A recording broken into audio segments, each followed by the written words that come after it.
আজকের বিষয়টা অত্যন্ত গুরুত্বপূর্ণ, অত্যন্ত গুরুত্বপূর্ণ।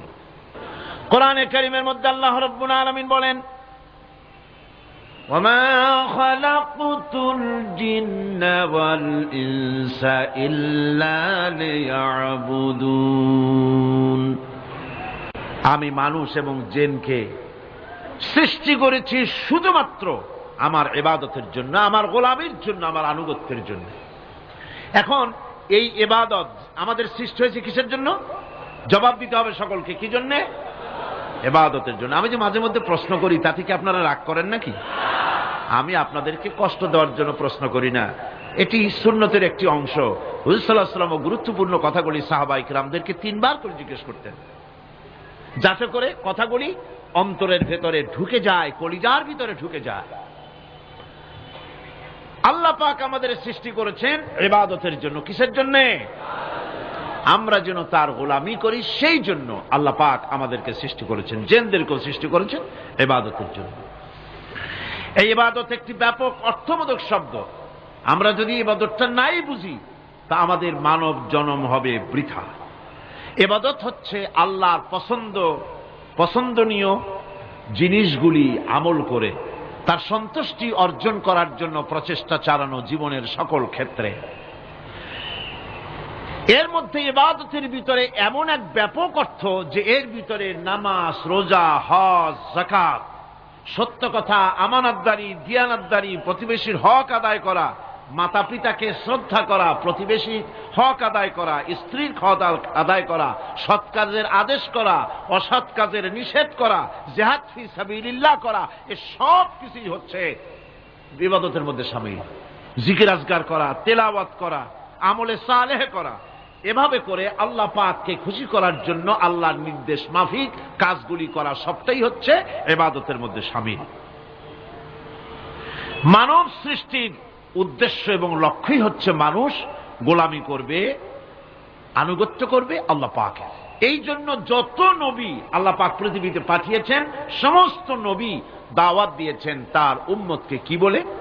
ইয়া কওমি ইবুদুল্লাহা মা লাকুম মিন ইলাহিন গায়রু। প্রত্যেক নবী তার জাতিকে, তার সম্প্রদায়কে ডেকে বলেছেন, হে আমার জাতি, হে আমার সম্প্রদায়, এক আল্লাহর গোলামি করো, তিনি ছাড়া তোমাদের কোনো ইলাহ নাই, প্রভু নাই, মাবুদ বলে কেউ নাই। এভাবে করে কোরআনে কারীম একজন একজন করে নবীদের নাম উচ্চারণ করে আল্লাহ পাক শুনিয়ে দিলেন, শোনো, লাকাদ আরসালনা নূহান ইলা কওমিহি ফাকালা ইয়া কওমি ইবুদুল্লাহা মা লাকুম মিন ইলাহিন গায়রুহু। আল্লাহ পাক বলেন, আমি নূহ আলাইহিস সালামকে তার কওমের জন্য নবী করে পাঠালাম, আর নূহ আলাইহিস সালাম তার জাতিকে ডেকে বললেন, ও আমার জাতি, ও আমার সম্প্রদায়, এক আল্লাহর গোলামি করো, তিনি ছাড়া তোমাদের কোনো রব নাই, ইলাহ নাই, মাবুদ নাই। হুদ আলাইহিস সালাম সম্পর্কে আল্লাহ পাক বলছেন, ওয়াইলা আদিন আখাহুম হুদান ক্বালা ইয়া কওমি ইবুদুল্লাহা মা লাকুম মিন ইলাহিন গায়রু। হুদকে আমি সামুদ জাতির জন্য, আমি সালেহ আলাইহিস সালামকে তার জাতির জন্য পাঠিয়েছি, হুদকে তার জাতির জন্য পাঠিয়েছি, এবং তারা সকলেই বলেছেন, হে আমার জাতি, এক আল্লাহর গোলামি করো, এক আল্লাহর দাসত্ব করো, আর কারো গোলামি করা যাবে না। এভাবে করে শুআয়ব আলাইহিস সালাম সম্পর্কে আল্লাহ পাক বলেছেন, আমি মাদিয়ানবাসীদের জন্য তাকে পাঠিয়েছি, এবং তাকে আমি বলেছি যে একমাত্র আল্লাহ পাকের গোলামি করো, জীবনের সকল ক্ষেত্রে তার আনুগত্য করো। আল্লাহ পাকের পরে বলেন, শুধু নূহ, শুধু হুদ, শুধু সালেহ আর শুআয়ব নয়, শুধু মূসা আর ঈসা নয়, ওয়ালাকাদ বা'আসনা ফি কুল্লি উম্মাতির রাসূলা আন ইবুদুল্লাহা ওয়াজতানিবুত তাগুত। আমি প্রত্যেক জাতির জন্যই রাসূল প্রেরণ করেছি, এবং সকলেই দাওয়াত দিয়েছেন আন ইবুদুল্লাহ, ওয়াজতানিবুত তাগুত, এক আল্লাহর গোলামি করো, এক আল্লাহর আনুগত্য করো, আর তাগুতকে বর্জন করো। তাগুত হচ্ছে সেই শক্তি যে শক্তি শুধু নিজেই আল্লাহর আইন অমান্য করে না, অন্যদেরকেও অমান্য করতে বাধ্য করে। তাকে কি বলা হয়? কোরআন বলছি, ওয়ামা আরসালনা মিন ক্বাবলিকা মির রাসূলিন ইল্লা নূহি ইলাইহি আন্নাহু লা ইলাহা ইল্লা আনা ফা'বুদুন। আল্লাহ পাক বলছেন, হে নবী, তোমার পূর্বে এই পৃথিবীতে আমি যাদেরকে পাঠিয়েছি তাদের সকলের প্রতি আমি এই ওহী অবতীর্ণ করেছিলাম যে তারা তার জাতিকে বলবে লা ইলাহা ইল্লা, লা ইলাহা ইল্লা আনা, আমি ছাড়া কোনো ইলাহ নাই, অর্থাৎ আল্লাহ ছাড়া কোনো ইলাহ নাই। এই কথাটা নবীরা সকল জাতির কাছে তারা বলবে, এই বলে ওহী নাজিল করেছে, এবং তারা বলবে একমাত্র আল্লাহ পাকের গোলামি, তার আনুগত্য জীবনের সকল ক্ষেত্রে করতে হবে, তিনি ছাড়া কোনো ইলাহ নাই, এটাকে বিশ্বাস করতে হবে। মেরাজ উপলক্ষে আল্লাহ পাক রাসূল করিম সাল্লাল্লাহু আলাইহি ওয়াসাল্লামকে যে পেগাম দিয়েছিলেন, যে হাদিয়া দিয়েছিলেন, যে 14টি পেগাম ছিল, তার মধ্যে প্রথম পেগাম যেটা ছিল সে ছিল কি? ওয়াকাদা রাব্বুকা আল্লা তা'বুদু ইল্লা ইয়্যাহু ওয়া বিল ওয়ালিদাইনি ইহসানা। তোমার রবের পক্ষ থেকে এটা চূড়ান্ত রূপে ফয়সালা হয়ে গিয়েছে, চূড়ান্ত ফয়সালা হয়ে গিয়েছে যে দাসত্ব, গোলামি, আনুগত্য করতে হবে কেবলমাত্র আল্লাহ সুবহানাহু ওয়া তাআলা। আল্লাহ পাকের গোলামি ছাড়া কারো গোলামি করা যাবে না। এখন এই গোলামিটা কি জিনিস, আসুন আমরা ব্যাখ্যা করে আলোচনা করে বুঝতে চেষ্টা করি গোলামিটা কি। এটি হচ্ছে, এটা মানুষের একটা স্বভাবজাত প্রবৃত্তি। মানুষের সামনে মানুষ কারো না কারো আনুগত্য করতে চায়, এটা তার রুহের মধ্যে, তার রক্তের মধ্যে, তার দেহের মধ্যে এটা মিশ্রিত রয়েছে। যেমন মানুষ ক্ষুধা লাগলে ক্ষুধা নিবৃত্ত করার জন্য আহারের আশ্রয় গ্রহণ করে, ঠান্ডা লাগলে শীত বস্ত্রের আশ্রয় নেয়, ক্ষুধা লাগলে খাদ্যের আশ্রয় নেয়, গরম লাগলে বৃষ্টি হলে ঘরের মধ্যে আশ্রয় নেয়, মনের ভাষা ব্যক্ত করার জন্যে, মনের কথা ভাবের আদান প্রদান করার জন্য ভাষার আশ্রয় গ্রহণ করে।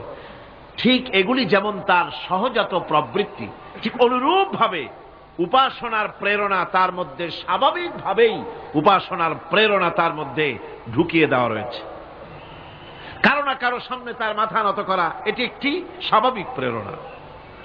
ইবাদতের ধারণা প্রকৃতপক্ষে এটি একটি ব্যাপক ধারণা। এর প্রথমে এটাকে দুই ভাগে ভাগ করা যায়, একটা হচ্ছে বন্দিগি এবং আনুগত্য, আর একটা হচ্ছে পূজা বা অর্চনা। বন্দিগি এবং আনুগত্যের ব্যাপারটা হচ্ছে যে উচ্চতর কোন একটি সত্তার সামনে মাথা নত করে দেওয়া, যেটাকে আরবিতে বলা হয় ইজহারে তাযাল্লুল, নিজেকে ছোট করা, নিজেকে ছোট করা। এই নিজেকে ছোট করাটা এটা কিন্তু আল্লাহ পাক ছাড়া কারো সামনে মাথা নত করা, কথা বুঝেন না নাকি? আল্লাহ ছাড়া কারো সামনে মাথা নত করা যাবে না। সুতরাং আজ ইজহারে তাযাল্লুল, মানুষ নিজেকে ছোট করবে কেবলমাত্র আল্লাহর কাছে। কার কাছে? আল্লাহ ছাড়া কারো সামনে মানুষ মাথা নত করতে পারবে না। এমনকি আমার দেশের কোর্টগুলিতে জজ সাহেবদেরকে বলা হয় মিলর্ড, আমার প্রভু। ব্রিটিশের শেখানো কথা, কোন মুসলমান উকিলের এমন কথা বলা উচিত নয়, জায়েজ নয়, হারাম। এ ধরনের কাস্টমস, এ ধরনের ট্র্যাডিশন উৎখাত করা উচিত। মাননীয় স্পিকার, মাননীয় জজ সাহেব, সম্মানিত জজ সাহেব এভাবে বলতে পারে, কিন্তু আমার প্রভু, প্রভু তো মুসলমানের একজন। প্রভু কয়জন? তার নাম কি? এই 4-5 জনে কইলেন আল্লাহ। আল্লাহর নাম নিতে দুঃখ লাগে, ভয় করে, লজ্জা করে, চিল্লা এখন প্রভুকে,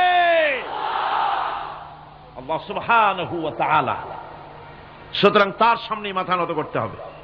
এখন বন্দিগি বা আনুগত্য, আমি এই জিনিসটা একটা দৃষ্টান্তের মাঝে আপনাদের সামনে পেশ করতে চাই। খুবই গুরুত্বপূর্ণ বিষয়, আপনারা শুনলে আশা করি আল্লাহ পাক আমাদেরকে ফায়দা দান করবেন। আমি দোয়া চাই এই গুরুত্বপূর্ণ বিষয়টি যেন গুছিয়ে আপনাদের সামনে পেশ করতে পারি, আল্লাহ পাক যেন তৌফিক দান করেন। এই আনুগত্যটার একটা দৃষ্টান্ত এভাবে দেওয়া যায়, যেমন চাকর মনিবের আনুগত্য করে। চাকর কার আনুগত্য করে? মনিবের। মনিব যা বলে চাকর সেগুলিকে মান্য করে। এটাকে আরেকটু বড় করে যদি দেখতে চান তাহলে এভাবে বলা যায়, জনগণ, একটা দেশের জনগণ সরকারের আনুগত্য করে। সরকার যা বলে সরকারের আনুগত্য করে। মানুষ তার নিজের অজান্তেও কোর্টে, কাছারিতে, আদালতে, রাস্তায়, নৌকায়, স্টিমারে, প্লেনে, শিক্ষাঙ্গনে, সর্বত্র একটি দেশের জনগণ একটা সরকারের আইন নিজের অজান্তেই মেশিনের মতো পালন করে চলে, ঠিক কিনা? এই দৃষ্টিতে যে পরিমাণ লোক কোন সরকারের কর্তৃত্ব সীমায় বাস করে এবং তারা আইনের অনুবর্তন করে, তাদের সম্পর্কে আমরা বলতে পারি জনগণ অমুক সরকারের আনুগত্য করছে। আর এটাকে যদি আরবিতে বলেন তাহলে বলা যায় এভাবে, জনগণ অমুক সরকারের ইবাদত করছে, আনুগত্য করছে, দাসত্ব করছে, গোলামি করছে। এবার এই ধারণাটিকে আরো একটু প্রশস্ত করে দিন, তাহলে আপনি দেখতে পাবেন, প্রথমে বললাম মনিবার চাকর, তারপর বললাম জনগণ আর সরকার। এবার এই দৃষ্টিকে আরো প্রশস্ত করে দিয়ে বিশ্বের দিকে তাকান, মহা শূন্যের দিকে তাকান। গাছপালা, তরু লতা, কীট পতঙ্গ সব যেন কারো আইন মেনে চলছেই তো মনে হয়, নাকি কন? এবার শুনুন আল্লাহ পাক কি বলছে। আল্লাহ রাব্বুল আলামিন বলেন, আফাগায়রা দীনিল্লাহি ইয়াবগুন ওয়ালাহু আসলামা মান ফিস সামাওয়াতি ওয়াল আরদি তাওআন ওয়া কারহা। আফাগায়রা দীনিল্লাহি ইয়াবগুন, তোমরা কি আমার দেওয়া জীবন ব্যবস্থাকে ছেড়ে দিয়ে অন্যের তৈরি করা কোন ব্যবস্থা তালাশ করো? ওয়ালাহু আসলামা মান ফিস সামাওয়াতি ওয়াল আরদ, অথচ আকাশে যা আছে, জমিনে যা আছে, সব কিছু আনুগত্যের মস্তক আমার সামনে মাথা নত করে দিয়েছে। সুবহানাল্লাহি ওয়া বিহামদিহি, ঠিক কিনা? একটি ধূলি কণা থেকে শুরু করে নক্ষত্র লোক অবধি যা কিছু আমরা দেখতে পাই, যা দেখি না, সব হুকুম মানে কার? এই আইনের বৃদ্ধাচারণ করার ক্ষমতা কারো নাই। এটাকে বলা যায় গোটা বিশ্ব চরাচর আনুগত্য করছে, গোলামি করছে, ইবাদত করছে। কার করছে? আল্লাহ পাকের। এটাকে ইংরেজিতে বলা হয় ল অফ নেচার, এটাকে আরবিতে বলা হয় কানুনে ফিতরত, এটাকে বাংলায় বলা হয় প্রকৃতির আইন। এই আইনকে লঙ্ঘন করার ক্ষমতা কারো নাই। বন্ধুগণ, এই পৃথিবীর আপনি লক্ষ্য করে দেখবেন, কোরআন মাজিদে এই বন্দিগিকে কোথাও ইবাদত বলেছে, কোথাও তাসবিহ বলেছে, কোথাও তাকদীস বলেছে, কোথাও সুজুদ বলেছে, কোথাও কুনুত বলেছে। আল্লাহ রাব্বুল আলামিন এই ইবাদতকে, আল্লাহ পাকের এই আনুগত্যকে বিভিন্ন শব্দে ব্যবহার করেছেন। যেমন وَلَهُ مَنْ فِي السَّمَاوَاتِ وَالْأَرْضِ وَمَنْ عِنْدَهُ لَا يَسْتَكْبِرُونَ عَنْ عِبَادَتِهِ وَلَا يَسْتَحْسِرُونَ।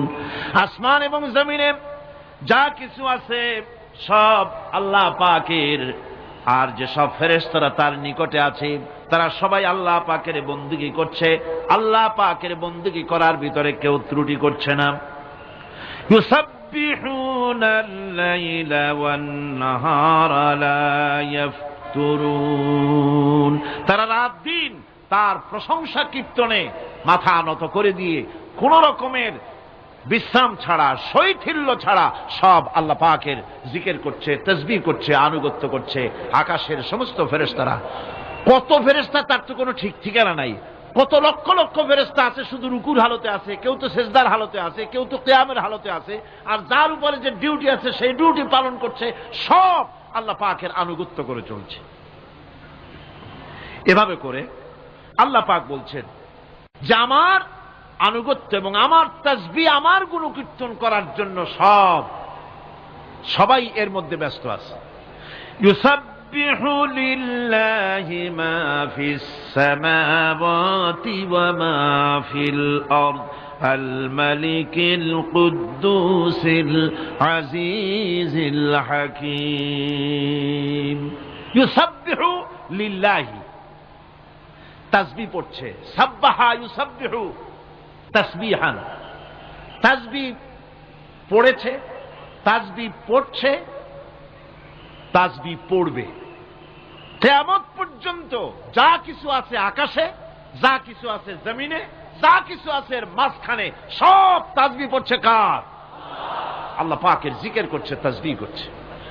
হযরত ইউনূস আলাইহিস সালাম মাছের পেটে যখন ঢুকে পড়েছিলেন, যখন নিজের জীবন সম্পর্কে হতাশ হয়ে গিয়েছিলেন, তখন তিনি শুনতে পাচ্ছিলেন চতুর্দিকে যে সমস্ত জলচর প্রাণী আছে, হাত্তাকে সমুদ্রের তলদেশের, দরিয়ার তলদেশের বালুকণা, পাথরের নুড়ি, শৈবাল, সব কিছু থেকে আল্লাহ পাকের জিকির হচ্ছে।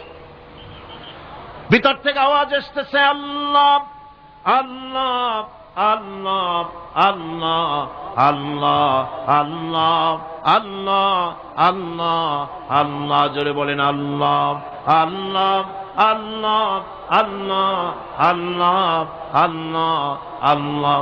হযরত ইউনূস আলাইহিস সালাম তখন পড়লেন, লা ইলাহা ইল্লা আনতা সুবহানাকা ইন্নী কুনতু মিনাজ জালিমিন। পড়েন সবাই, লা ইলাহা ইল্লা আনতা সুবহানাকা ইন্নী কুনতু মিনাজ জালিমিন। লা ইলাহা ইল্লা আনতা, তুমি ছাড়া কোনো ইলাহ নাই, আমি তোমার প্রশংসা করছি, আমি তোমার পবিত্রতা ঘোষণা করছি, আমি নিজের উপর জুলম করেছি। গাছপালা, তরুলতা সব তাসবিহ পড়ছে, জিকির করছে কার? আল্লাহ পাকের। এই জন্য রাসূল কারীম সাল্লাল্লাহু আলাইহি ওয়াসাল্লাম বলেছেন, গাছের পাতাটিও ছিঁড়ো না, প্রয়োজন হলে গাছটা কেটে ফেলো, কিন্তু বিনা প্রয়োজনে গাছের পাতাও ছিঁড়ো না, কারণ গাছের পাতা আল্লাহ পাকের জিকির করছে। কার জিকির করে? গাছপালা, তরুলতা, কীট পতঙ্গ সব আল্লাহ পাকের তাসবিহ করছে, জিকির করছে। কোরআনে কারীম বলছে, ওয়ালিল্লাহি মুলকুস সামাওয়াতি ওয়াল আরদি ওয়া ইলাল্লাহিল মাসীর। আকাশ মণ্ডল এবং জমিনের বাদশাহী আল্লাহ পাকের, এবং তারই কাছে আমাদের সকলকে ফিরে যেতে হবে। মালিক হচ্ছেন তিনি, আর তার তাসবিহ আকাশ জমিন, যা দেখতে পাই, যা দেখতে পাই না, এর মধ্যস্থিত যা কিছু আছে সব কিছুই আল্লাহ পাকের তাসবিহ গুণকীর্তনে সব নিরত আছে। অন্য আয়াতে আল্লাহ পাক বলেন, ওয়ালাহু মান ফিস সামাওয়াতি ওয়াল আরদি কুল্লুন লাহু কানিতুন। আসমান এবং জমিনে যা আছে তা সবই আল্লাহর নির্দেশের সামনে মাথা নত করে দিয়েছে। শুধু তাই নয়, আশ-শামসু ওয়াল কমারু বিহুসবানিন ওয়ান নাজমু ওয়াশ-শাজারু ইয়াসজুদান। সূর্য এবং চন্দ্র হিসাব অনুযায়ী আবর্তিত হচ্ছে, এবং বৃক্ষ এবং নক্ষত্ররাজি সেজদায় রত হয়ে আছে। সব আল্লাহ পাকের সামনে মাথা নত করে দিয়েছে। এই ইবাদত, তাসবিহ, আজ্ঞা অনুবর্তিতা, নিয়মানুবর্তিতা, সচেতনতা, সকল কিছু সকলেই মিলে আল্লাহ পাকের একটি ধূলিকণা থেকে শুরু করে পাহাড় পর্বত পর্যন্ত সব আল্লাহর নিয়ম কানুন মেনেই চলছে। আপনি দেখতে পাচ্ছেন সমুদ্রে যে জোয়ার এবং ভাটা হয়, কার নির্দেশে হয়? কার নির্দেশে হয়? আরো লক্ষ্য করুন, সমুদ্রের পানি লবণাক্ত, এই নোনা পানি, সমুদ্রের নোনা পানিগুলি পদ্মা, মেঘনা, যমুনা, ব্রহ্মপুত্র, শীতলক্ষা, সুরমা, এসব মিষ্টি পানির ভিতরে জ্বরের টানে লবণাক্ত পানিগুলি ঢুকে যায়, আবার ভাটির টানে মিষ্টি এলাকার পানিগুলি সব গিয়ে সমুদ্রের মধ্যে নোনা পানির মধ্যে চলে যায়। মাঝখানে কোনো পার্টিশন নাই, মাঝখানে কোনো হেজাব নাই, কোনো বেড়া নাই, বাদ নাই, অথচ নোনা পানি মিষ্টি পানির ভিতরে গিয়ে মিষ্টি পানিরে নোনা বানায় না, নোনা পানি মিষ্টি এলাকায় গিয়ে মিষ্টি পানিরে নোনা বানাইতে পারে না। এই যে আল্লাহ পাকের হুকুম মেনে সব চলতেছে, জোয়ার ভাটাগুলি হতেছে, রাত আর দিন চলতেছে। রাত 12টার সময় সূর্য এসে বলে না রাত সর, আমি এখন দিন বানায় ভালাবো। বেলা 12টার সময় রাতের আগমন ঘটতে পারে না।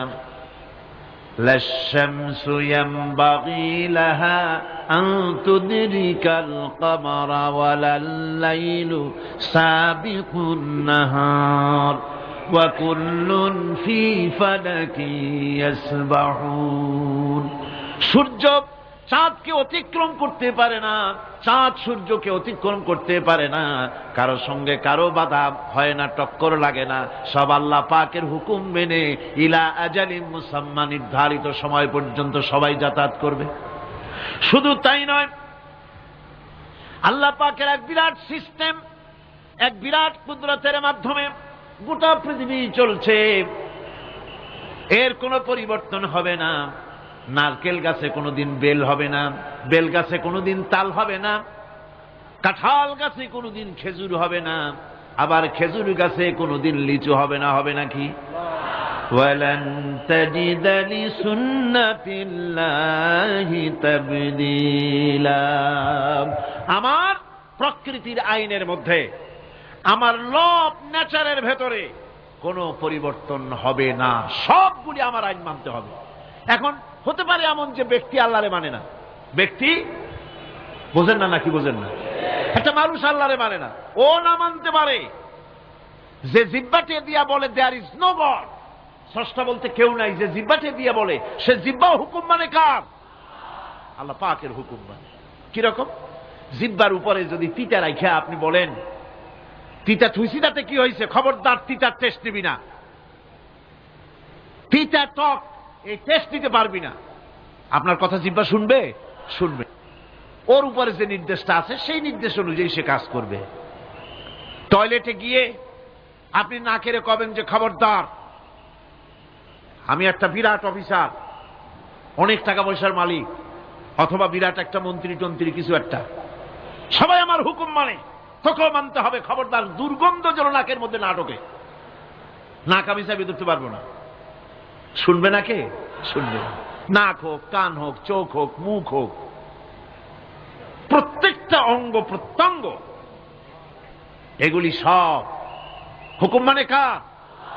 হতে পারে ব্যক্তি আল্লাহরে অস্বীকার করে বসলো, আল্লাহকে বলল যে আল্লাহ নাই, সব এমনি এমনি, এর কপালের লক্ষণ। কিসের লক্ষণ? কপাল পড়া লক্ষণ। সব বোঝে, একটা মাধ্যমে এটা কয় যে না কেউ এটারে বানাইছে। এই যে একটা ভিডিও ক্যামেরা, এটাতে কেউ দেখলে বলবে যে কয়েকজন আলেমে মিলে ফু দিছে আর অমনি একটা মাইক হয়ে কি বল ক্যামেরা হয়ে গেছে, বলবে কেউ? কোন পাগলেও কবে?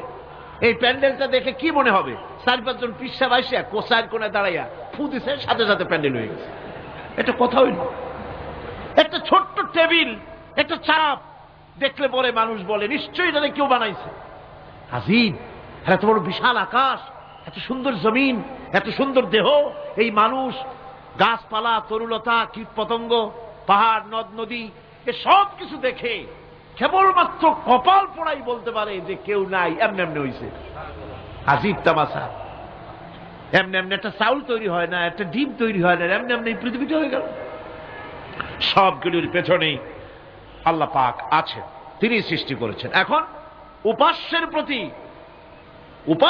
প্রতি এই সৃষ্টি মানুষের দৃষ্টি আকর্ষণ করে। উপাস্য পাও না কে আল্লাহ তা ঠিক পাও না, তা দেখাবার জন্য এই পৃথিবীর আল্লাহর সৃষ্টি প্রত্যেকটি পদার্থ, প্রত্যেকটি জিনিস ইঙ্গিত করে নিঃসন্দেহে কেউ না কেউ আছে, আর তার নাম হচ্ছে আল্লাহ। তার নাম কি? আরো জোরে বলেন, নাম কি? আল্লাহ পাক। এখন প্রশ্ন ওঠে আল্লাহরে বানাইছে কেনা?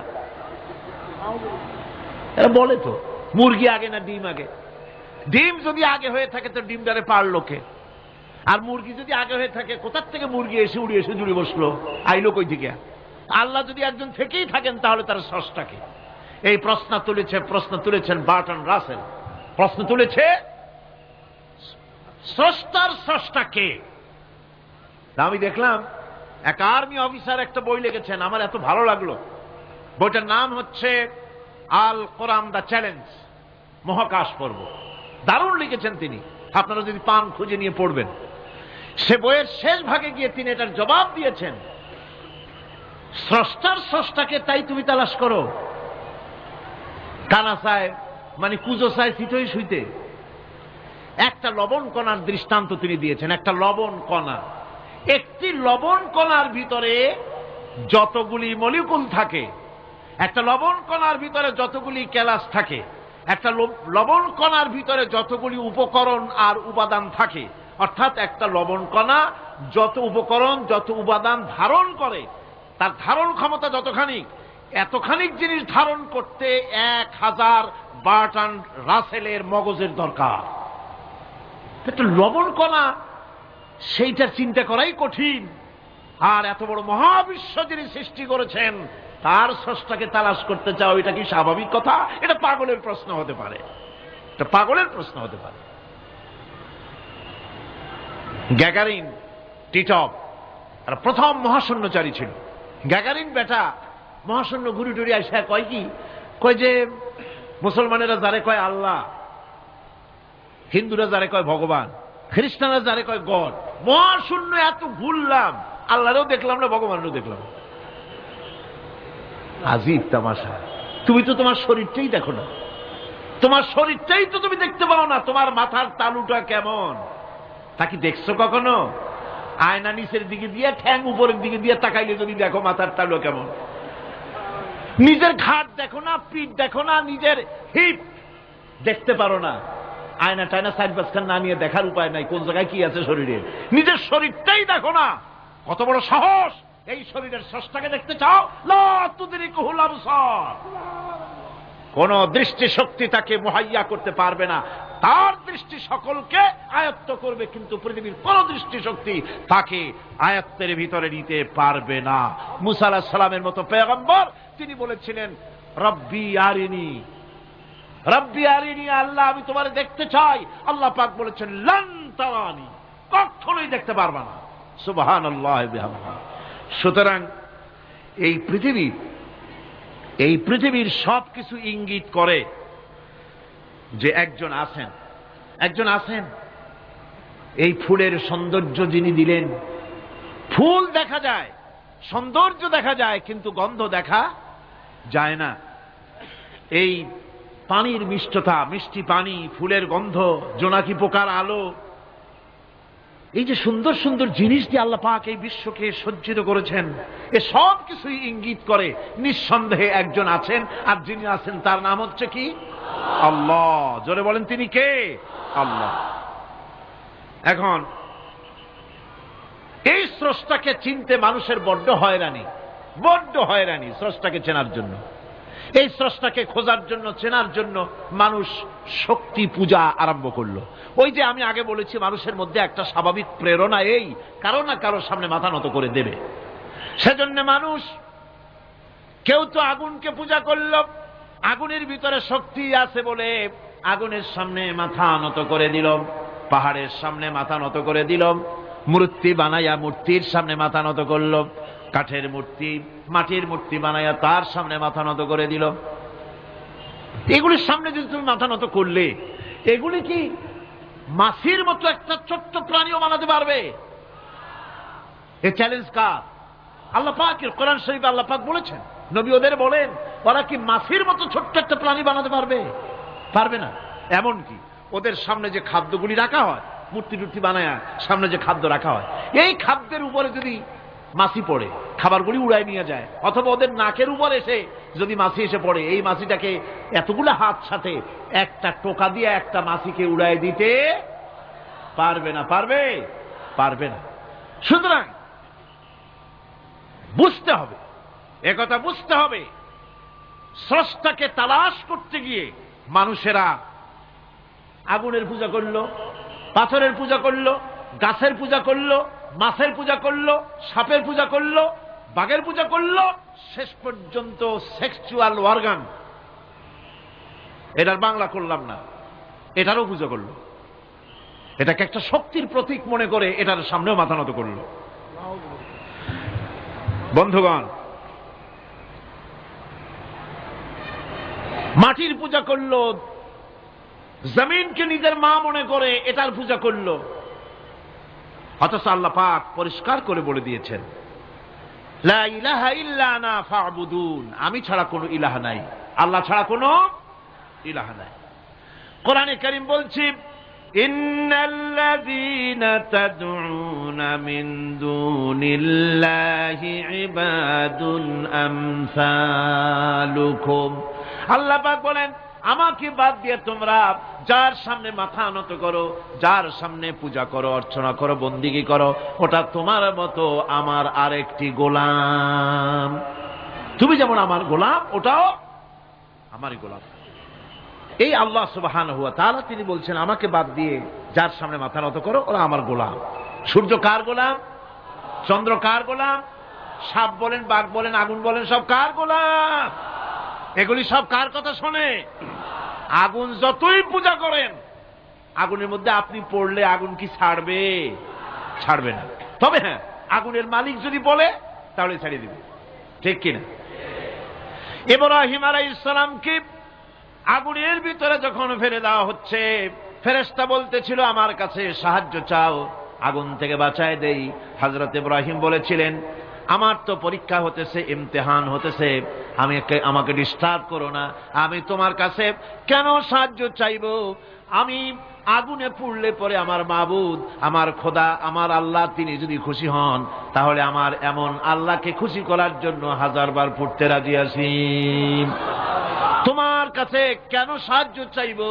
আমি তো অন্ধ, আল্লাহর ইবাদত করি না, যিনি আমার দুঃখ দুর্দশা নিজের চোখে না দেখেন। আগুনের মধ্যে পড়ে গেলেন। আল্লাহ পাক আগুনকে অর্ডার করে দিলেন, ইয়া নারু কুনি বারদাও ওয়া সালামান আলা ইব্রাহিম। আগুন, আমার ইব্রাহিমের জন্য ঠান্ডা হয়ে যা, শান্তিদায়ক ঠান্ডা হয়ে যা। তাহলে দেখা গেল আগুনের মালিক হচ্ছেন আল্লাহ পাক।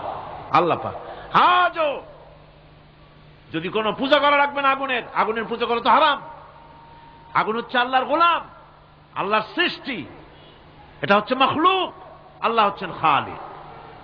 বিশ্বকবি, কবি সম্রাট আল্লামা ডক্টর ইকবাল কি সুন্দর করে বলেছেন, আজ ভি হো জো ইব্রাহিম কা ইমা পয়দা, আজ ভি হো जो इब्राहिम का ईमान पैदा आ कर सकती है एक अंदाज गुलिस्तान पैदा। ইব্রাহিমের ঈমান যদি আজও কোথাও হয় বিদ্যমান, করতে পারেন অগ্নিকুণ্ডে খুবসুরত এক গুলিস্তান। এখনো যদি ইব্রাহিমের ঈমান যদি কারো মধ্যে জাগ্রত হয়, আর তাকে যদি আগুনে ভালানো হয়, সে আল্লাহ আজও আছেন না নাই? আছে কিনা? আল্লাহু লা ইলাহা ইল্লা হুয়াল হাইয়ুল কাইয়্যুম। পড়েন সবাই, আল্লাহু লা ইলাহা ইল্লা হুয়াল হাইয়ুল কাইয়্যুম। তিনি সদা জাগ্রত, তিনি চিরঞ্জীব। সুতরাং মহান শক্তিধর আল্লাহ পাক, তার হচ্ছে সব গোলাম। তুমি গোলাম হইয়া আর এক গোলামের কাছে হাত পাতো, সে তোমারে কিচ্ছু দিতে পারবে না। আমি দৃষ্টান্ত দিতে গিয়ে বলি, একজন ভিক্ষুক, সে যদি আর একজন ভিক্ষুকের কাছে গিয়ে বলে, ভাই আমারে 10টা টাকা দাও, সে 10 টাকা পাবে কই? সারাদিন খয়রাত করিয়া পাইছে মোটে 5 টাকা, তোমার তো 10 টাকা দিতে পারবে না। ও ভিক্ষুক, তুমিও ভিক্ষুক। সুতরাং গোটা বিশ্ববাসী হচ্ছে আল্লাহ পাকের কাছে ভিক্ষুক। সবগুলি কি ভিক্ষুক? প্রধানমন্ত্রী হোক, প্রেসিডেন্ট হোক, প্রধান সেনাপতি হোক, আল্লাহ পাকের দরবারে এগুলি কিচ্ছুই না, গোলাম। এগুলি সব কি? গোলাম আর গোলাম। সুতরাং মাথা নত করা যাবে না কারো সামনে। এই প্রকৃতি, এই নেচার শিখাচ্ছে, একজন আছেন সেটাকে বুঝতে হবে। বোঝার জন্য আল্লাহ কি দিয়েছেন? কি বোঝার জন্য আল্লাহ পাক মানুষকে ব্রেন দিয়েছেন, বিবেক দিয়েছেন। শোনার জন্য কান দিয়েছেন, দেখার জন্য চোখ দিয়েছেন।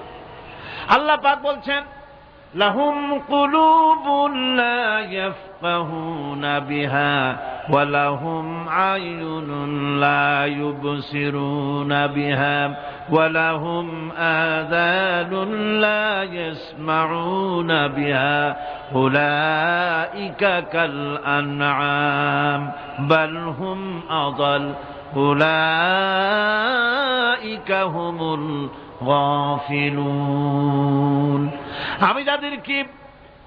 আমি যাদেরকে কান দিয়েছিলাম, কলব দিয়েছিলাম, বিবেক দিয়েছিলাম, বিবেক দিয়ে সব বুঝলো, কিন্তু আমারে বুঝলো না। বিবেক দিয়া সব বুঝলো, বিবেক দিয়া সমস্ত জিনিস, নিজের স্বার্থের জিনিসগুলি বুঝলো, কিন্তু আল্লাহকে বুঝলো না। কান দিয়েছিলাম শোনার জন্য, গান শুনলো, বাজে কথা শুনলো, সব শুনলো, কিন্তু হকের দাওয়াত তার কানের মধ্যে ঢুকলো না। হক বুঝলো না, হক শুনলো না, হক দেখলো না, সত্যকে চিনতে পারলো না। আল্লাহ পাক বলেন উলাইকা কাল আনআম, এরা হলো চতুষ্পদ জানোয়ার, জানোয়ার পশু। আল্লাহ কয় না খালি পশু কইলে সারে না, বাল হুম আযাল, একেবারে পশুর চাইতেও নিকৃষ্ট। কারণ কি? কারণ হলো পশু অবিশ্বাসী নয়, পশু অবিশ্বাসী নয়, পশু কাফের নয়, পশু মুশরিক নয়, পশু মুরতাদ নয়, পশু নাস্তিক নয়, ঠিক কিনা? সুতরাং পশুর চাইতেও খারাপ, পশুর চাইতেও খারাপ। পশু যেটা বোঝে তাও বোঝে না। পশু তো অন্তত মালিকের আনুগত্য করে, তার কথা শোনে, যার খায় তার কথা শোনে। কুত্তাটাও, কুকুরও যার খায় তার কথা শোনে, ঠিক কিনা গণ? অথচ যে আল্লাহ রাব্বুল আলামিন খেতে দিলেন, পড়তে দিলেন, সব কিছু দিলেন, তার ইবাদতটা বুঝতে চেষ্টা করলো না, তার ইবাদত বুঝতে চেষ্টা করলো না, তার গোলামি করতে জানলো না। সুতরাং এগুলি হচ্ছে উলাইকা কাল আনআম, এগুলি চতুষ্পদ জন্তু এবং জানোয়ারের মতো, বরং তার থেকেও নিকৃষ্ট। মানুষকে আল্লাহ পাক জ্ঞান দিয়েছিলেন, সেই জ্ঞান দিয়ে সে দূরবীন আবিষ্কার করলো, জ্ঞান দিয়ে দূরবীন আবিষ্কার করলো, যাতে করে শকুনের চাইতেও তীক্ষ্ণ দৃষ্টি সম্পন্ন হয়। সে গাড়ি আবিষ্কার করলো যাতে করে চিতাবাঘের চাইতেও বেশি দৌড়াইতে পারে। সে সাবমেরিন আবিষ্কার করলো যাতে করে মাছের চাইতেও বেশি দ্রুতগামীও চলতে পারে পানির তলা দিয়া। সব কিছুই করলো, কিন্তু তার মনুষ্যত্বকে বাড়াইতে পারল না, মনুষ্যত্বকে বাড়াতে পারল না। এই মনুষ্যত্বই ছিল সবচেয়ে বড় জিনিস। কবি বলছেন মুঝে ये डर है कि दिले जिंदा तू ना मर जाए, मुझे ये डर है कि दिले जिंदा तू ना मर जाए, कि जिंदगानी इबारत है तेरे जीने से, मुझे ये डर है कि दिले जिंदा तू ना मर जाए। আমার এই ভয় হয়, হে আমার জীবন্ত আত্মা, তোর না অপমৃত্যু হয়ে যায়। কারণ তোর যদি অপমৃত্যু হয় তাহলে আমার তো বেঁচে থাকার কোনো লাভ নাই। আমরা তো আমাদের আত্মা, জীবিত আত্মাকে মেরে ফেলছি, জীবিত আত্মাকে মেরে ফেলছি, আত্মাকে বিকশিত করছি না। আত্মাকে বিকশিত করতে হবে। এই আত্মা বিকশিত হবে কিভাবে? সব জিনিসের খাবার আল্লাহ পাক এই জমিনে তৈরি করেছেন, ঠিক কিনা কর? সকলের খাবার এই জমিনে। মানুষ যেহেতু তৈরি হয়েছে এই মাটি দিয়ে, সেই জন্য আল্লাহ রাব্বুল আলামিন মানুষের খাবার মাটি দিয়ে তৈরি করে দিয়েছেন। কলা দিয়েছেন, কচু দিয়েছেন, আলু দিয়েছেন, মূলা দিয়েছেন, তাল দিয়েছেন, বেল দিয়েছেন, মাছ দিয়েছেন, তরকারি দিয়েছেন, পনির দিয়েছেন, দুধ দিয়েছেন, গোশত দিয়েছেন। খাবারের কোনো অভাব রাখেন নাই, সব মাটি দিয়েছে। কিন্তু যে রূহটা আমাদের ভিতরে, যে আত্মাটা আমাদের মধ্যে, যে আত্মা থাকলে পরে বাঁচি, আত্মা না থাকলে পরে মরে যাই, সেই রুহের খাবার আমরা কেউ দিতেছি না। রুহটা কি? আল্লাহ পাক বলছেন নবী, আপনাকে প্রশ্ন করা হয় ওয়ায়াসআলুনাকা আনির রূহ কুলির রূহু মিন আমরি রাব্বি। নবী হে, প্রশ্ন করা হয় রূহ কি জিনিস? এর জবাব হচ্ছে এই, বলে দিন রূহ হচ্ছে আল্লাহর একটু অর্ডার, একটু হুকুম তোমার ভিতরে কাজ করছে। ওই রূহেরও কিছু খাবার আছে, ওই রূহেরও কিছু খাবার আছে। সেই রূহকে খাবার জমিনে তৈরি হবে না। রুহু গোশত খাবে না, পনির খাবে না, দুধ খাবে না, সর খাবে না, ফল খাবে না, কি খাবে? রুহের খাবার। যেহেতু রুহু এই পৃথিবীতে তৈরি হয় নাই, রুহ এসেছে আলমে আরওয়াহ থেকে, সেজন্য রব্বুল আলামিন রুহের খাবার পাঠিয়েছেন লৌহ মাহফুজ থেকে। আল্লাহ পাক কোরআনে কারীমকে রুহের খোরাক করে পাঠিয়েছেন। রুহকে যদি বাঁচাতে চান তাহলে তার একমাত্র খাদ্য হতেছে তেলাওয়াতে কোরআন। তেলাওয়াতে কোরআন যত তেলাওয়াত করবেন ততই মজা লাগবে। সুবহানাল্লাহ, কোন সুবহানাল্লাহ। একটু হারাম শরীফ থেকে বেড়ায় আসেন। টাকা পয়সা যাদের আছে তাদের বলছি, পয়সা কড়ি যাদের আছে সিঙ্গাপুর বেড়ায়। আরে সিঙ্গাপুর বেড়ায় করবা কি? মার্কেটিং ছাড়া আর কিছুই নেই। সিঙ্গাপুর, ব্যাংকক, হংকং এই সমস্ত জায়গায় ঘুরে টুরে আসে খুব দেখে আসছে। টাকা নষ্ট করে লাভ নাই, বরং পয়সা কড়ি যদি আল্লাহ দিয়ে থাকেন হস্ত করবেনই। পয়সা কড়ি বেশি থাকলে রমজান মুবারকে ওমরা করে এসেন। রাসূল করিম সাল্লাল্লাহু আলাইহি ওয়াসাল্লাম বলেছেন, যে ব্যক্তি রমজান মুবারকে ওমরা করলো সেজন্য আমার সাথে হজ আদায় করলো। কেন বলি? এই জন্য বললাম, আল্লাহ পাক আমাকে কয়েকবার নসিব করেছেন। সেখানে যখন রমজান মুবারকে যখন তেলাওয়াত হতে থাকে তারাবিহের ভেতরে, মনে হচ্ছে যেন আকাশ থেকে ওহী নাজিল হতেছে। মানুষের চোখের পানি, নাকের পানি একাকার হয়ে যায় হারাম শরীফের ভিতরে। সেখানে তো মুনাজাত সারা বছর মুনাজাত হয় না, মুনাজাত হয় রমজান মুবারকে বেতেরের নামাজের ভিতরে। বেতেরের নামাজের ভিতরে ইমাম সাহেব হাত তুলে মুনাজাত করেন। অন্তত 8 থেকে 10 লক্ষ মানুষ হজের মৌসুমের মতো কাঁদতে কাঁদতে পাগল হয়ে যায়। কোরআন কি মজা! কোরআন হচ্ছে রুহের খাবার। আমরা তো রুহের খাওয়াই না, ঘোড়ার উপরে চড়ি, গাধার উপরে চড়ি।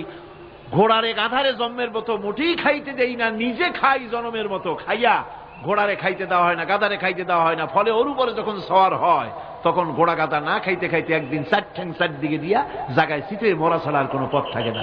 আমাদের মানুষেরা খায় কি? সুবহানাল্লাহ। এই যে শবে বরাত আসতেছে, কি যে খাবে! দিশা আগের থেকে লিস্ট তৈরি হয়ে যায় কতটা আইটেম তৈরি করা হবে। রমজান মাসে আল্লাহ একটু কম টম মান্দায় খাবে, একটা রমজান মাস আল্লাহ দিলেন। সেই রোজার মাসে যে সারাদিন খায় না, এটাকে উসুল করে ইফতারের সময় সে যে কত খাবার, চোখ সানা বড় হয়ে যাবে দেখলে। পেঁয়াজি, বেগুনি, হালিম, শরবত, তরমুজ, বেল, কলা, কচু, না কি খাইতে খাইতে মাগরিবের রক্ত শেষ। কয় ভাই নামাজটা কোন রকম পড়ে আসি, তারপরে খাবো না। আবার গেল নামাজ পড়তে, আবার এসে খাইলো, খাইয়া তারপরে আবার ভাত খাইলো। কেমনে যে খায় আল্লাহই জানে, গলায় আঙ্গুল দিলে পাওয়া যায়। এরকম খাইয়া তারপরে তারাবি পড়তে দাঁড়ায় না। জনমের মতো খাইলে পরে তো অলস হবে শরীর। তারাবি পড়তে দাঁড়াইছে, লম্বা কেরাত হচ্ছে, উনি রুকুতে আছে, ইমাম সেজদায় চলে গেছে, ওনার খবর নেই। অথবা উনি সেজদায় পড়ে আছেন, ইমাম কোথায় উঠে গেছে তার খবর নেই। সুবহানাল্লাহ। সুতরাং নিজে খাইয়া পেটটারে দুম্বার মতো সাইজ বানাইয়া কোনো লাভ নাই। পেট বড় বানাবেন না, সিনা বড় বানান। সিনা বড় বানান, সিনার ভিতরে কোরআন ধারণ করেন, মজা পাবেন। এই আল্লাহ রাব্বুল আলামিন এত বড় নিয়ামত, এই কোরআন, এর থেকে বড় নিয়ামত পৃথিবীতে আর নাই। শ্রেষ্ঠ নিয়ামত, এর থেকে বড় নিয়ামত আছে ভাই? এই শ্রেষ্ঠ নিয়ামতকে পড়তে শিখুন, বুঝতে শিখুন, হেদায়েতের সবের মধ্যে আছে। সুতরাং আল্লাহ রাব্বুল আলামিন মনুষ্যত্বকে, আত্মাকে বিকাশ করার জন্য কোরআনে কারীম দিয়েছিলেন। মানুষ এই জ্ঞান দিয়ে আবিষ্কারের পিছনে চলে গেল। হ্যাঁ, আবিষ্কার দরকার আছে, মোটেই আমি এটাকে অস্বীকার করি না, সব দরকার। কিন্তু সেই সাথে আল্লাহ পাকের সাথে যে সম্পর্কটা থাকা দরকার ছিল, সেই সম্পর্ক থেকে মানুষ নিজেকে বিচ্ছিন্ন করেছে। কোরআনে কারীমে আল্লাহ পাক বলছেন, লাকাদ খালাকনাল ইনসানা ফি আহসানি তাকওয়িম। সব থেকে সুন্দর করে বানিয়েছি কারে? মানুষ। চিল্লা এখন কারে? মানুষ হলো সবচাইতে সুন্দর, সবচাইতে সুন্দর সৃষ্টি আমার। ওগুলা, এই মানুষগুলি হচ্ছে আশরাফুল মখলুকাত। মানুষ কি মখলুকাত? সৃষ্টির সেরা। আপনারা সৃষ্টির সেরা হইলেন কি দিয়া? আপনারা কি বাঘের মতো দৌড়াতে পারেন? বল্লার মতো হুল ফুটাইতে পারেন? কুত্তার মতো কামড়াইতে পারেন? হাতির মতো শক্তি আছে? গরিলার মতো শক্তি আছে? মাছের মতো সাঁতরাইতে পারেন? সাপের মতো ক্রুদ্ধতা আছে? সিংহের মতো হিংস্রতা আছে? তো কিসের, কোন দিক থেকে আপনি আশরাফুল মখলুকাত হলেন? আশরাফুল মখলুকাত হয়েছেন জ্ঞানের কারণে। কিসের কারণে? সেই জ্ঞানটার জন্যই তো আপনি সৃষ্টির সেরা। এই সৃষ্টির সেরা মানুষ, সুন্দর মানুষ, এই মানুষগুলি ثم رددناه في أسفل سافلين ثم رددناه أسفل سافلين। এই মানুষ নিচে নামতে নামতে এত নিচে নামে, শয়তান অবাক হয়ে গালে হাত দিয়া নিচের দিকে তাকাইয়া দেখে আর চিন্তা করে এর দূর নামলো কেমনে। শয়তান অবাক হয়ে যায় মানুষের অবস্থা দেখে। আজ America, British parliament, American parliament আইন পাস করে পুরুষে পুরুষে বিবাহ জায়েজ করে দিয়েছে সেখানে। নাউযুবিল্লাহি মিন যালিক। শয়তানের চাইতে অনেক কিছু, শয়তান ওই সব কাম জানেও না, বোঝেও না। শয়তান তো ভালো, কুত্তাও জানে না, ঠিক কিনা কন? কুকুরেও সমকামিতা করে না, শুয়ারেও করে না, গাধায়ও করে না। মানুষ কোথায় নামছে? এই মানুষ সৃষ্টির সেরা বানিয়েছিলাম, শয়তানের চাইতে নিকৃষ্ট হয়ে গেল। আল্লাহ পাক বলেন ইল্লাল্লাযীনা আমানু ওয়া আমিলুস সালিহাতি ফালাহুম আজরুন গায়রু মামনুন। কিন্তু যারা ঈমান এনেছে, আমলে সালেহ করেছে, তাদের জন্য রয়েছে অফুরন্ত পুরস্কার। এই অফুরন্ত পুরস্কার আল্লাহ রাব্বুল আলামিন দান করবেন যারা নাকি মুমিন বান্দা, যারা নাকি ইবাদত করবে তাদের জন্য। এখন আমি আপনাদেরকে বলতেছিলাম যে ইবাদত গোলামি অর্থে, এর গোলামির পূর্ণ অর্থ সেটা হচ্ছে যে ব্যক্তি, পরিবার, সমাজ ও রাষ্ট্র, জীবনের সকল ক্ষেত্রে গোলামি করতে হবে কার? আল্লাহ পাকের। এই ইবাদত শব্দটাকে কোরআনে কারিমে কয়েকটা অর্থে ব্যবহার করা হয়েছে, সে অর্থগুলি আমাদের জানা দরকার।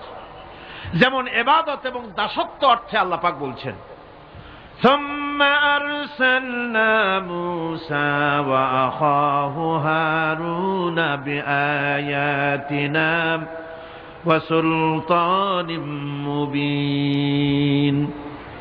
অথবা মূসা এবং তার ভাই হারুনকে আমার নিদর্শন দিয়ে তাদেরকে সুস্পষ্ট রূপে প্রমাণ সহ ফেরাউন এবং তার সভাসদের কাছে আমি পাঠিয়ে দিলাম।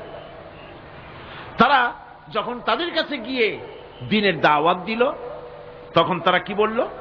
ফাকালু আনুমিনু লিবাশারাইনি মিসলিনা ওয়া কওমুহুমা লানা আবিদুন। আমি যখন তাদেরকে পাঠালাম, তারা যখন দ্বীনের দাওয়াত দিলেন, ইবাদতের দাওয়াত দিলেন, তখন তারা বলল আমরা কি এমন আমাদেরই মতো দুজন মানুষের আনুগত্য করব? এখানে আবিদুন অর্থাৎ দাসত্ব, আমরা কি তার দাসত্ব করব? এই দাসত্ব একমাত্র আল্লাহরই হতে পারে, আর কারো হতে পারে না। সেজন্য কোরআনে কারীম অন্যত্র বলছে ইয়া আইয়ুহাল্লাযীনা আমানু কুলু মিন তাইয়্যিবাতি মা রাযাকনাকুম ওয়াশকুরু লিল্লাহি ইন কুনতুম ইয়্যাহু তা'বুদুন। হে ঈমানদারেরা, তোমরা যদি আমার ইবাদত করো, তবে আমি তোমাদেরকে যে সব পবিত্র জিনিস দান করেছি তা খাও এবং আল্লাহর শুকর আদায় করো। তো ইবাদত আল্লাহ পাকের করলে আল্লাহ পাক তাদেরকে খেতে দিবেন, পড়তে দিবেন, সবকিছু আল্লাহ পাক করে দিবেন।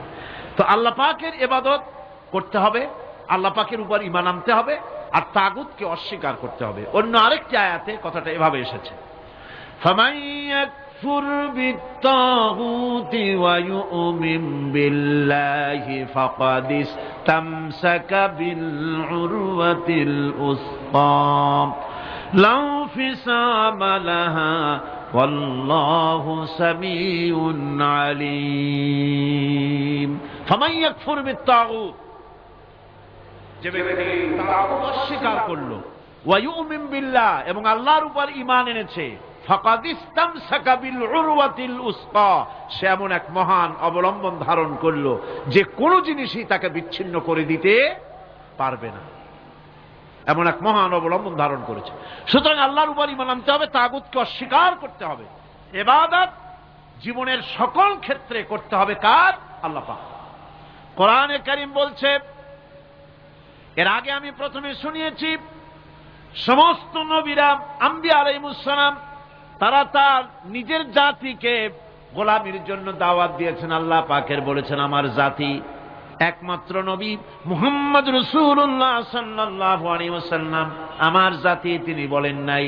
তাকে দিয়ে আল্লাহ পাক বলেছেন ইয়া আইয়ুহান নাসু উবুদু রাব্বাকুমুল্লাযী খালাকাকুম ওয়াল্লাযীনা মিন ক্বাবলিকুম লাআল্লাকুম তাত্তাকুন।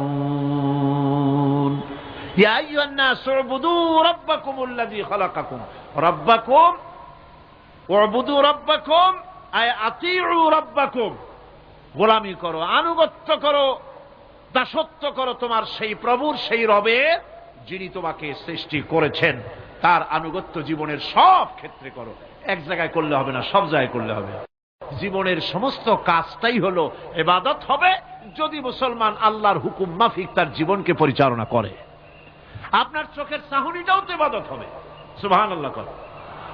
এই চোখ দিয়ে গুনাহ কামাই করা যাবে, আবার এই চোখ দিয়ে সব কামাই করা যাবে। যদি কোনো সন্তান তার মা বাপের দিকে ভক্তির নজরে, মহব্বতের নজরে যদি তাকায়, নবীজি বলেছেন একটা কবুল নফল হজের সওয়াব আমলনামায় লেখা যাবে। সাহাবীরা প্রশ্ন করেছেন যদি কেউ 100 বার তাকায় তো কি হবে? নবীজি বলেছেন আল্লাহ রাব্বুল আলামিনের নিয়ামতের ভান্ডার অফুরন্ত নিয়ামতের, সেখানে কোনো অভাব নাই। যদি কোনো বান্দা যদি তার মা বাপের দিকে দৈনিক 100 বার তাকায় তো ওই বান্দার আমলনামায় 100 কবুল নফল হজের সওয়াব লেখা যাবে। তাহলে দেখা গেল চোখের চাহনি আপনার ইবাদত, আপনার ঘুম ইবাদত, আপনার চাকরি ইবাদত, আপনার ব্যবসা বাণিজ্য ইবাদত।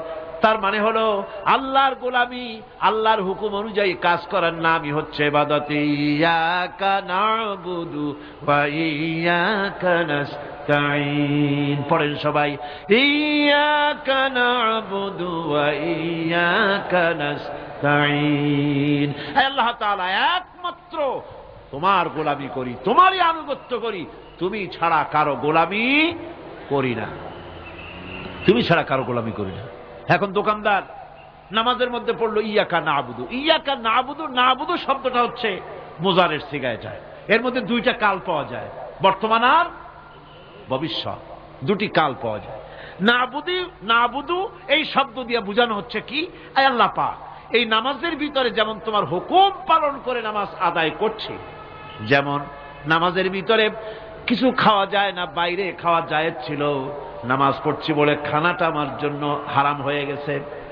কথা বলা জায়েজ ছিল, নামাজের ভিতরে কথা বলা হারাম করে দিলাম। এদিক ওদিক তাকানো জায়েজ ছিল, নামাজের ভিতরে এদিক ওদিক তাকানো বন্ধ করে দিলাম। তার মানে আমার জন্য চিরস্থায়ী, সব সময়ের জন্য আমার জন্য হালাল করে দেওয়া জিনিসগুলি এই নামাজের ভিতরে অল্প সময়ের জন্য হারাম করে প্রমাণ করে দিলাম। মাবুদ গো, এই নামাজের পরে চিরস্থায়ী হারামগুলি এইভাবে আমার জন্য হারাম করে নেব। ইয়াকা নাবুদু, নামাজটা পড়ছি যেভাবে করে, নামাজের বাইরের জীবন চালাবো সেইভাবে করে। সেজদা দিলেই তো সওয়াব হয়, সেজদা দিলে কি হয়? সওয়াব হয়। যদি কেউ 5-6টা সেজদা দিয়ে দেয় এক রাকাতের মধ্যে তো কি হবে? যদি কেউ নামাজ পড়লে তো সওয়াব হয়। ফজরের নামাজ যদি 4 রাকাত পড়ে তো কি হবে? মাগরিবের নামাজ যদি 2 রাকাত পড়ে অথবা 4 রাকাত পড়ে তো কি হবে? ইচ্ছে করে যদি এভাবে করে, ভুল করবে নয়, ইচ্ছে করে যদি করে, তাহলে আল্লাহর আইনের সঙ্গে বিরোধিতা করছে বলে সে বিদ্রোহী হিসাবে প্রমাণিত হবে। সুতরাং কথা হচ্ছে নামাজের ভিতরে আয় আল্লাহ পাক ইয়াকা নাবুদু, এই নামাজের ভিতরে তোমার হুকুম মেনে যেভাবে নামাজ আদায় করি, নামাজের বাইরের জীবনটাও তোমার হুকুম মেনে পালন করব। এটাই হচ্ছে ইবাদতের মূল থিম, মূল আইডিয়া, মূল ফিলসফি। নামাজ ইবাদত করতে হবে জীবনের সব ক্ষেত্রে। নামাজের ভিতরে বললাম ইয়াকা নাবুদু, দোকানদার, এ লোকটা কি? দোকানদার, ঘি বিক্রি করবে, ঘি আনছে দোকানে, তারপরে নামাজ পড়তে দাঁড়িয়েছে।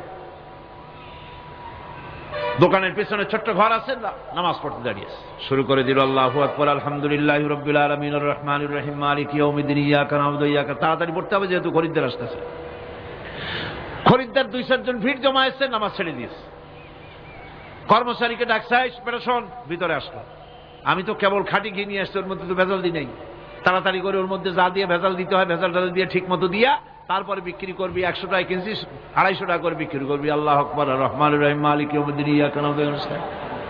এটা নামাজ হইল কর? এই নামাজের আল্লাহর কোনো দরকার আছে? কোনো দরকার নাই। ইবাদত তো হবে নামাজ যার হুকুমে, ব্যবসা তার হুকুমে। নামাজে সেজদা দিব যার হুকুমে, রোজা রাখবো তার হুকুমে, নামাজ পড়বো যার হুকুমে, অর্থনীতি চালাবো তার হুকুমে, নামাজ পড়বো যার হুকুমে, আমার দেশের কলকারখানা চলবে, নামাজ পড়বে যার হুকুমে, পার্লামেন্ট চলবে তার হুকুমে, নামাজ পড়বো যার হুকুমে, রাজনীতি চলবে তার হুকুমে। এর উল্টা পাল্টা যদি হয় মুসলমান মানতে পারে না, কখনই। সুতরাং মুসলমানকে আনুগত্যের মস্তককে অবনত করে দিতে হবে আল্লাহ পাকের সামনে। আল্লাহর সঙ্গে আর বান্দার সঙ্গে হক আছে। বান্দার উপরে আল্লাহর হক এবং আল্লাহর উপরে বান্দার হক কি, এ ব্যাপারে একটি হাদিস আপনাদেরকে শোনানো যায়। হাদিসটি হচ্ছে ওয়ান মুআজ বিন জাবাল রাদিয়াল্লাহু তাআলা আনহু قال كنت رديف النبي صلى الله عليه وسلم على حمار فقال لي يا معاذ أتدري ما حق الله على العباد وما حق العباد على الله। হযরত মুআজ বিন জাবাল রাদিয়াল্লাহু তাআলা আনহু বলেন যে আমি রাসূল করিম সাল্লাল্লাহু আলাইহি ওয়াসাল্লামের পেছনে তার গাধায় সওয়ার ছিলাম। তিনি আমাকে জিজ্ঞেস করলেন, মুআজ তুমি কি জানো বান্দার উপরে আল্লাহর হক কি এবং আল্লাহর উপরে বান্দার হক কি? তিনি বললেন, আল্লাহু ওয়া রাসূলুহু আ'লামু, আল্লাহ এবং তার রাসূল খুব ভালো করে জানেন। রাসূল করিম সাল্লাল্লাহু আলাইহি ওয়াসাল্লাম জবাব দিলেন, ক্বালা হাক্কুল্লাহি আলাল ইবাদ আন ইয়া'বুদুহু ওয়া লা ইউশরিকু বিহি শাইয়্যা ওয়া হাক্কুল ইবাদি আলাল্লাহ আন লা ইউ'আযযিবু মান লা ইউশরিক বিহি শাইয়্যা। আল্লাহর নবী বলেন, বান্দার উপরে আল্লাহর উপরে বান্দার হক হতেছে, আল্লাহর উপরে বান্দার হক হতেছে বান্দা আল্লাহ পাকের ইবাদত করবে, আল্লাহর গোলামি করবে, আল্লাহর আনুগত্য করবে, দাসত্ব করবে। সেই আনুগত্য ইবাদত আর গোলামির ভিতরে কাউকে শরীক স্থাপন করবে না। বান্দার উপরে আল্লাহর হক হতেছে যেই বান্দা আল্লাহ পাকের ইবাদত করবে, গোলামি করবে, আর কোন শিরক করবে না, কিয়ামতের দিন ওই বান্দা সম্পর্কে আল্লাহর হক হবে বান্দাকে জাহান্নামের আগুন আল্লাহ পাক হারাম করে দিয়ে তার জান্নাত দিয়ে দিবেন। এটাই হলো বান্দার উপর আল্লাহ পাকের হক। সুতরাং ইবাদত হবে সলিড কার জন্য? আল্লাহ পাকের জন্য। জোরে বলেন কার জন্য? একমাত্র, কেবলমাত্র, শুধুমাত্র আল্লাহ পাকের জন্য গোলামি হবে। সেই গোলামির কথাটাই আমরা কোরআনে কারীমের মধ্যে সূরা ফাতিহায় প্রত্যেক দিন প্রতি রাকাতে আমরা পড়ি, ইয়্যাকা না'বুদু ওয়া ইয়্যাকা নাস্তাঈন। আয় আল্লাহ তাআলা, কেবলমাত্র তোমার ইবাদত করি, কেবলমাত্র তোমারই দাসত্ব করি, আর কারো আনুগত্য দাসত্ব করি না। এই গোলামি, এই দাসত্ব আল্লাহ পাক আমাদেরকে করার তৌফিক দান করুন। আমরা বলি আমিন। আমাদের জীবনে ওঠায় বসায়, চলায় ফেরায়, বক্তৃতায়, ভাষণে, বিয়েতে, শাদীতে, আমাদের ইলেকশনে, আমাদের নির্বাচনে, আমাদের অর্থনীতিতে, রাজনীতিতে, আমাদের সমাজনীতিতে, পরিবারের নীতিতে, জীবনের সব ক্ষেত্রে আমরা গোলামি যেন করতে পারি কার? আল্লাহ পাকের।